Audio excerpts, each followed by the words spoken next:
dormida. Tranquila, que te vas a despertar. Me llamo Mariona Ombiadé y soy luchadora amateur de MMA. Mi nombre es Emily Malta y soy peleadora profesional de MMA.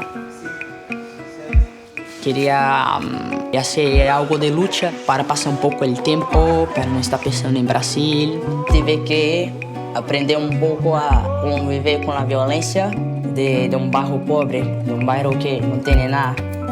Mariona va ser de passar de Tom Sawyer aventurera i com superprimitiva i pirata a rapar-se, foradar-se i posar-se en temes de fiesta, drogues i així. ¡En su debut profesional, Mariona!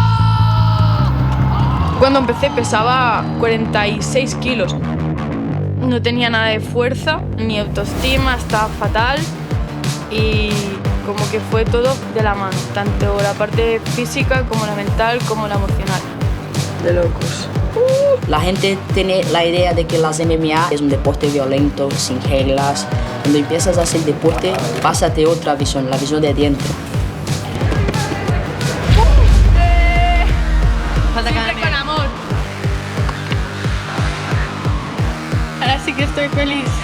El MMA está creciendo mucho. Los que están empezando hoy, quizás en 5 o 6 años, puedan llegar a hacer sus primeros pasos como profesionales. Que difícil m'ho esteu posant. Escolta, que hi ha una truita Ja, d'espinacs. però és que la meva dieta ara és al mil·límetre. Ja has d'anar comptant els grams. Sí, ja tot va calculat. Ai, Déu meu, pobreta.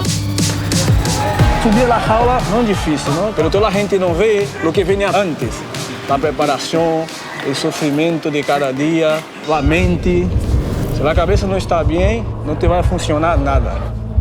Luchador no es solo pegar, también hay la parte de estar tranquilo, controlar tu mente, controlar tu cuerpo. No puedes pensar en ningún momento que vas a perder. Tienes que pensar que vas a ganar.